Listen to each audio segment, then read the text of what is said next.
Сәлеметсіздер бе, құрметті көрермен. Бүгін біз оқытушы үшін сабаққа дайындалуға, сабақты өткізуге ең қажетті таптырмайтын көмекші құралдардың бірімен танысатын боламыз. Ол Google компаниясы ұсынып отырған ноутбук елем деп аталынатын жасанды интеллект түрі.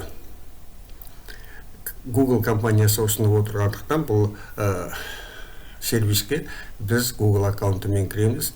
Бұның бір ерекшелігі, бұл жасанды интеллект Google'дың өзге де барлық қызметтермен, барлық сервистермен тығыз байланыста жұмыс жасайды. Міне өзіңіздің тіркелгеннен кейін осындай бет ашылады. Өзіңіздің алғашқы блокнотыңызды құрастырыңыз деген, сонда құрастыру деген бөлікті басамыз. Құрастыру бөлігін басқан кезде мынандай жұмыс беті ашылады.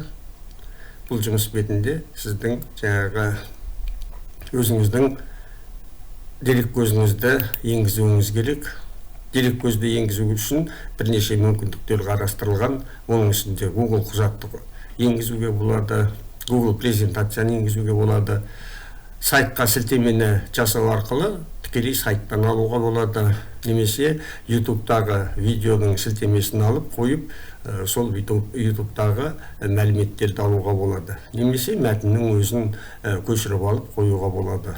Сондай-ақ компьютердегі өзіңіздің дайындап қойған алдын ала мәтініңізді қоюға болады. Мен мұнда айтпақшы тағы да бір айта кететін дүние, мұнда документ док форматы жұмыс істемейді. Бұнда PDF, текст, аудио файлдарды қоюға болады. Мен сіздер үшін алдын ала ежелгі грек философиясы деп аталынатын тақырыпты таңдап алып қойдым. Міне тақырып жүктелді. Тақырып жүктеле салысымен сізге мынандай жаңағы тақырыптың қысқаша шолу жасалынған, қандай не істеуге болатындығы. Енді осы тақырыппен біз не істей аламыз? Ол тақырыптан біз аудио пересказ жасай аламыз, түрлі жаңағы ескертпелер жасай аламыз, қысқаша шолу жасай аламыз, немесе тақырыпты терең талдай аламыз. Әдістемелік көмек көрсетіледі, қысқаша шолу, тақырыптың хронологиялық бөліктерге бөлінуі болатын болса, сол хронологиялық бөліктері жиі қойылатын сұрақтар деген бөлік бар. Сондай-ақ төменгі бөлікте бізде Google'дың тағы да бір жасанды интеллектісі Gemini'дің бөлігі орналастырылған. Бұнда біз Gemini'ге тікелей сұрақтар қою арқылы Gemini'дің жауаптарын ала аламыз. Енді ең алдымен тақырыпты терең талқылау деген бөлікті басып генерация жасап көрелік.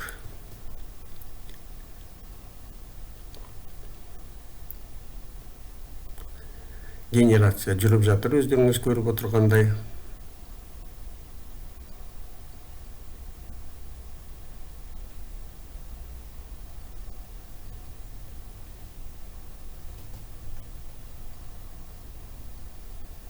Төменгі бөлікте барлық сіздің жасаған блокноттарыңыз шығып отыратын болады. Қазір генерация жасалынып біткеннен кейін осы жерден жаңағы тақырыпты терең талдау жасалынып шығарылады осы жерге.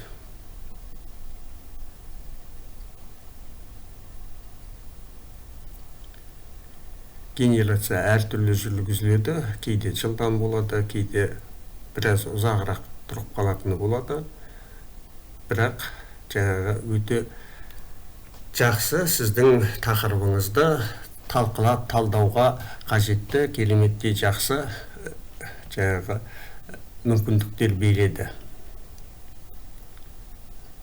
Терең талдау барысында сіздің өзіңіздің жазған жаңағы мәтініңіз дәріс мәтініне қосымша көптеген материалдар қосылады. Ол материалдар барлығы да жаңағы жасанды интеллект көмегімен жасалынады.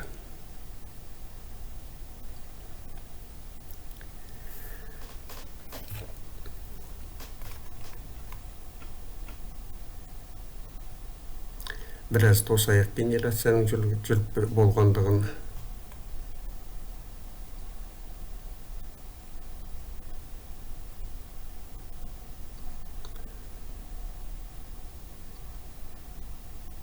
Кейде бұл жылдам жүреді. Өткен алдағы уақыттардағы мен жасаған жаңағы жұмыстарымда неғұрлым жылдамырақ болған. Бүгін білмедім не себептен бұлай ұзақ генерация жасалынып жатқандығын. Генерация жасалына берсін, біз сонымен қосымша жаңағы әдістеме деген бөлікті таңдап алып көрелік.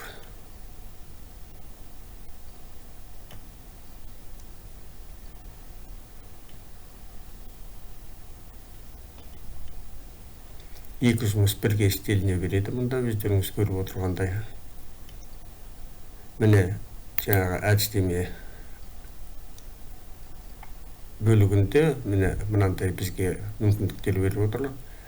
Қысқа жауап сұрақтарға арналған тест берілген, ол тесттің жауаптары берілген. Эссе тақырыптары берілген, қандай эсселер жазуға болатын. Тақырып бойынша глоссарий берілген. Бұнда әрбір сөздерге тақырыптағы түсініктемелер берілген.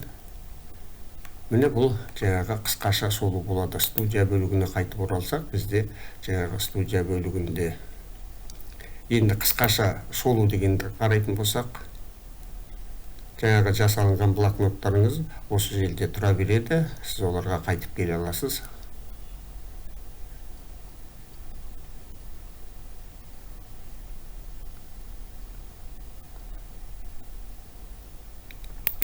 Міне қысқаша шолу шықты. Мұнда кіріспе бөлігі бар. Одан кейін Милет қаласындағы философияның ылық мектептің пайда болуының туралы, одан кейін алғашқы философтар Фалес, Анаксимандр, Анаксимен, жалпы Милет философиясына ортақ белгілер көрсетілген. Эфес мектебі, Гераклит, диалектиканың шығуы, бірліктердің қарама-қайшылықтары, жаңа Гераклиттің дүние оттан жаралған деген көзқарасы, таным теориясының пайда болуының алғашқы белгілері, Илей мектебі, жаңа антологияның пайда болуы, Парменид, Зенон, Пифагор мектебі, жаңа сандық мектеп, атомистер мектебі, Демокриттің софистер мектебі, классикалық философияға көшеміз. Одан кейін жаңағы Сократ, Платон және Аристотельдің ілімдері. Одан кейін эллинистік философия, стоиктер, эпикуршылар, скептиктер, жаңа платоншылдық, содан кейін қорытынды бөлік көрсетілген. Содан кейін мәтіннен жаңағы ең жаңағы маңызды деген сөздер мәтіндегі бөлік алынып көрсетілген. Кім айтқандығы, мысалы Гераклиттің айтқан сөзі, Парменидтің сөзі, Протагордың, Сократтың, Аристотельдің сөздері бұл жерде жаңағы жеке көрсетілген. Келесі жиі қойылатын сұрақтар дегенге жасайық.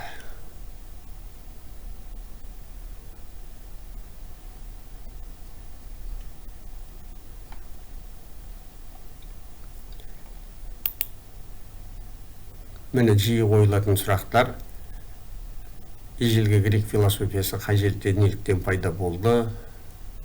Негізгі идеялары Милет мектебінің, Гераклит философиясының ерекшеліктері, Илей мектебі, Пифагоршылар. Мұнда әрқайсысы бойынша жеке сұрақтар келтірілген. Енді жаңа біз аудио пересказды қойдық. Міне аудио пересказ бізде дайын болды.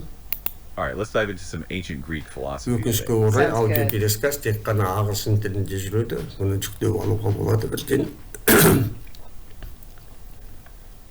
Келесі біздің қарастырмағанымыз хронология бөлігі ғана қалды. Бұнда әртүрлі даталар болатын болса, хронология бөлігі даталарды бөліп өте жақсы қарастырады.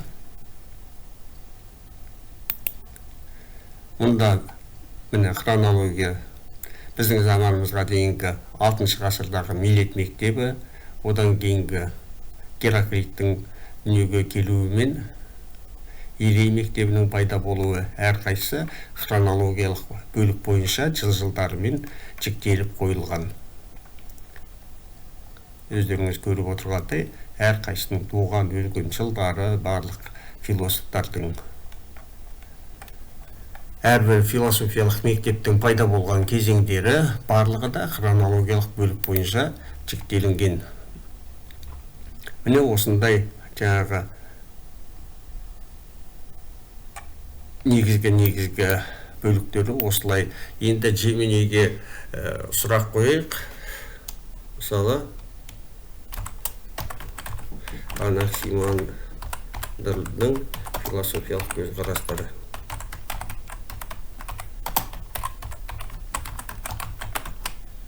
Деген сұрақты Gemini'ге қоятын болсақ,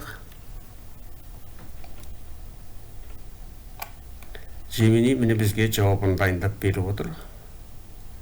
Анаксимандрдың жаңағы апейрон деген шексіздік туралы көзқарастары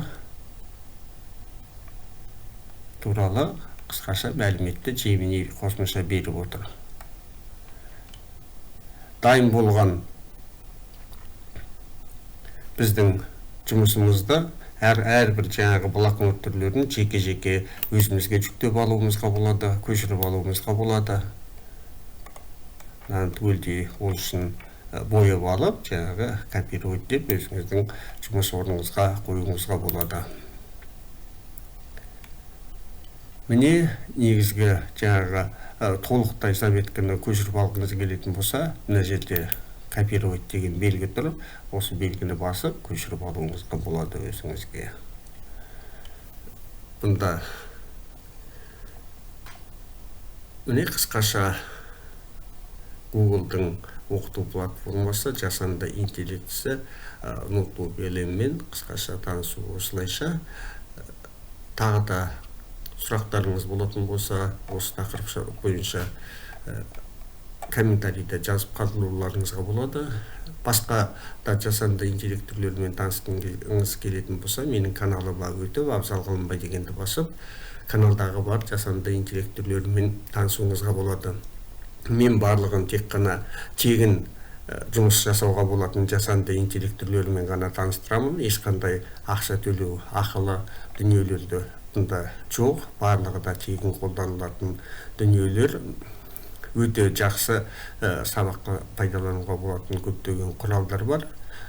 Жаңа видеолармен танысу үшін менің парақшама жазылып, каналыма жазылып, қоңырауды бассаңыздар, сіздерге жаңадан шыққан видеолар туралы хабарламалар келіп тұратын болады.